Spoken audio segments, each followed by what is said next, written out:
Hi there, this is Pete with Boardgameboost.com. Thanks for joining me. In this video, I'll be demonstrating the assembly and use of the leader stand product available at Boardgameboost.com for the game Star Wars Rebellion and its expansion, Rise of the Empire.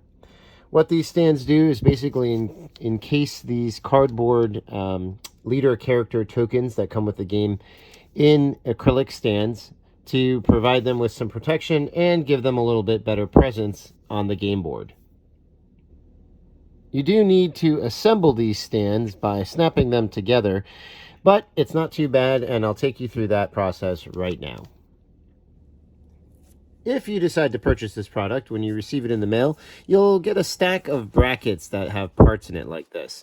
So the very first step is going to be to punch out some pieces from these brackets. Now you could go ahead and punch them all out at once, but then you'll end up with a very hard to manage pile of parts.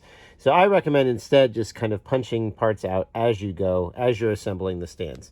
Another reason for that is just to remember that the Empire and the Rebel stands they assemble the exact same way, but they are slightly different, both in color and in shape. So it is kind of important that you keep track of everything as you go.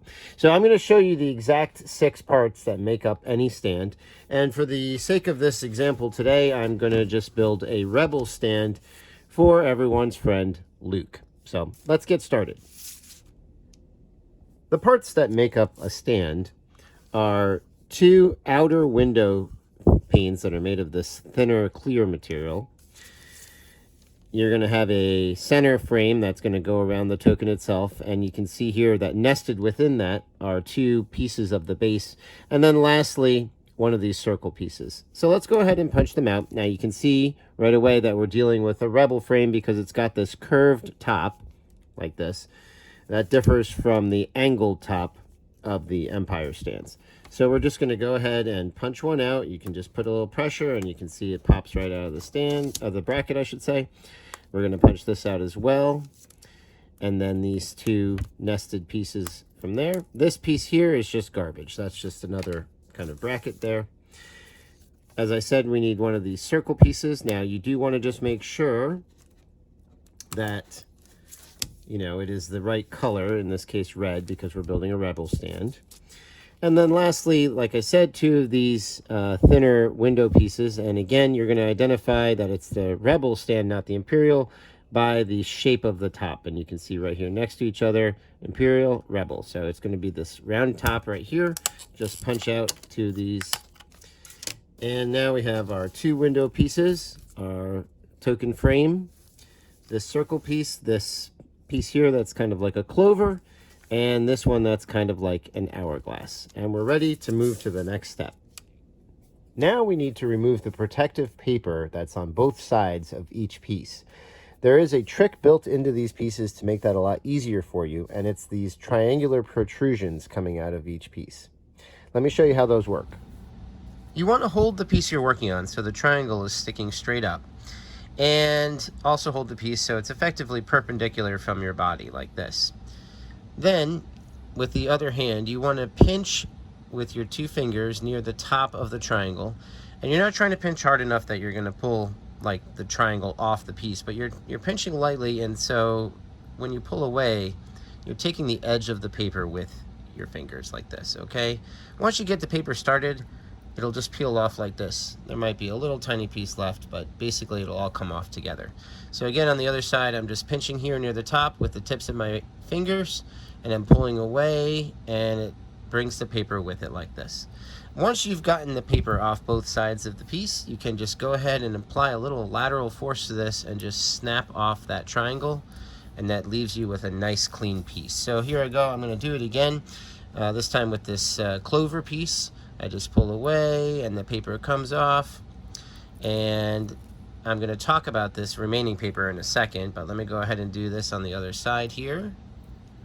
Okay, and once again the paper's off. I can now go ahead and pull this triangle right off like that.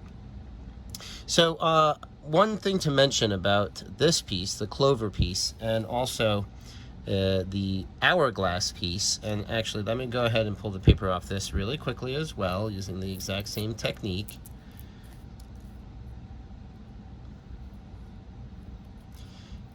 Now, in this case, you can see some paper on both pieces was left in the middle. It might not be. It might come off. Like in this case, on this side, all the paper came off.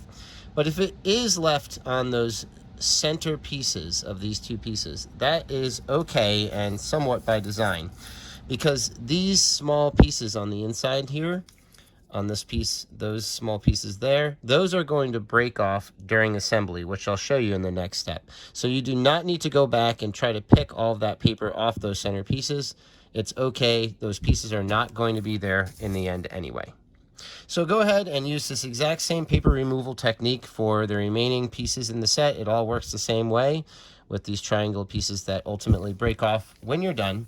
And once you've got all the paper off of your pieces, we'll come right back here and put a stand together. Okay, we have all the paper off all of the pieces and we're ready to build a stand. One thing I want to note is that from this point going forward, these pieces are susceptible to fingerprints. I don't think it's a very big deal in this case because all of the outside surfaces of the stand will be, accessible and able to be wiped down with a cloth and remove any fingerprints. The only area that, of course, won't be accessible is the inside of these window panes up against the token. But really, as long as you're assembling it, holding these two pieces from the sides rather than touching the flat surface, you're not going to get any fingerprints there. And even if you do, it'll be up against the art of the token, so they probably won't be visible anyway. However, if you are particularly sensitive about this issue, I would recommend wearing either latex or vinyl gloves during assembly from this point going forward, but I will not be for the sake of this demonstration. So the first thing we're going to do is we're going to take the colored center frame piece, and we're going to take this collar, this circular collar, and we're just going to slip it on over the end here. Now, you can kind of see here that it really only goes one way. This is the wrong way. It does not fit. There is a kind of a center open part of the hole there that fits right on, and this just slides on. And I should note, this is not snapping onto this piece. It just slides over. It is not going to snap on. All right, once we have that, we're going to move on to our clover piece here. And this is a little trickier to tell, but you want it to go like this, okay? This is not the correct way. And there's a little nub here on the end of this arm that is actually going to fit nicely into that groove in the center there. So that's how you can kind of tell you're lined up. And then you want to just look straight down and make sure you have this aligned left and right. And once you do, you can push down on this hard surface. And by the way, you should have a hard surface to push down on. It's not necessary really until the later steps of the assembly, but you will need that. So I have this construction mat in my case. But for this immediate step, I'm just kind of going to hold it in my hand and apply pressure right here on the back of this area on the frame with my finger. Okay, once I have it lined up, I'm going to do that, or I could push down like this. And those middle two pieces there are going to pop up during this process. And you just saw them pop. And by the way, they don't pop very far, but since they are actually popping out a little bit, just be careful of your eyes. All right. And now you can see that this piece is snapped on fully to this. And everything is flush. It's nice and ready to go. All right. The next thing we're going to do is add these clear window panes. And we're also going to build the sandwich. So I'm going to start by taking one window pane, and you can see there's a slot there in the base. So I'm just going to slide that in a little bit. That's as far as it's going to go right there for now. Okay. I'm going to turn it over. I'm going to put my token, my leader, inside the frame. And then I'm going to take the other window and slide it right into that other little slot there. And this is, again, as far as it goes until you apply pressure. So it's going to look like this. Now I'm going to put this flat down on my hard surface. I'm going to put my thumbs up here on top of the clover. And I'm going to stabilize it with my forefingers just so it doesn't get a lot of sideways lateral pressure, okay? Once I have everything lined up, I'm going to put force straight down onto my hard surface using my thumbs. And these four remaining little pieces here in the center are now going to pop off during this process. So again, just watch your eyes. Okay, and there we go. You saw them pop off. And I'm just going to kind of wiggle back and forth a little bit to make sure everything is fully down. And then I'm going to come back here and check to make sure everything is nice and flush. You can see that it is. This is fully snapped down. My pieces are nice and flush at this point. Okay, so we're almost done. The sandwich is assembled. And now we just have one last piece to go. That last piece is this hourglass shaped piece. It's going to work very similar to what we just did. It's a little hard to get the alignment right, at least at first glance. This is the wrong way. You want it to be so that the wings, the outer wings of the hourglass are sticking out from the sides of the stand like this, okay?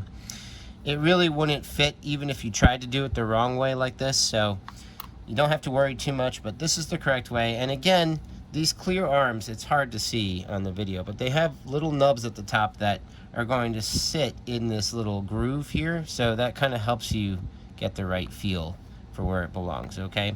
Now, the one thing you do need to make sure is just looking straight down that it's aligned left and right. You can see through that notch a little bit to get the alignment right. And once again, you're going to put that stand flat on your surface here, on your hard surface. You're going to get your thumbs aligned like this. You're going to stabilize the stand with your forefingers.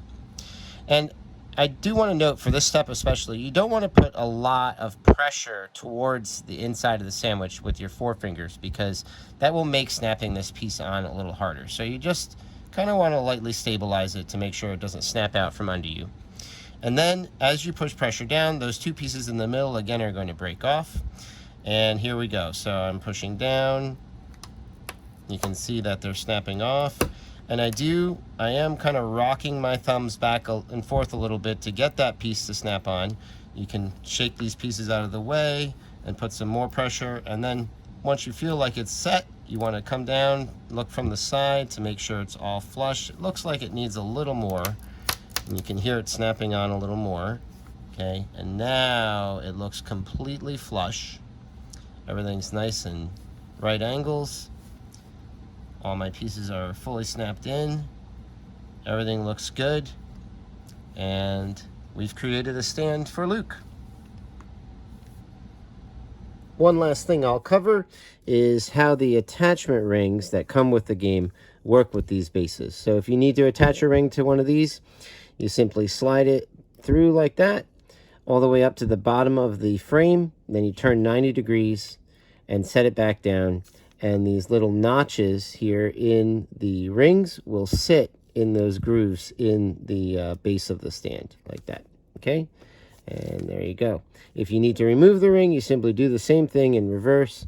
You pull it up to the base, the very bottom of the frame here, turn 90 degrees, and now you just slip it over the bottom of the base right there.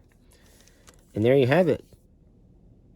If you decide to buy this product, I certainly hope you enjoy it. If you have any questions or concerns, never hesitate to reach out. I'm always happy to help in any way that I can. Thanks so much for watching, and remember, if you're playing, you've already won. See you next time.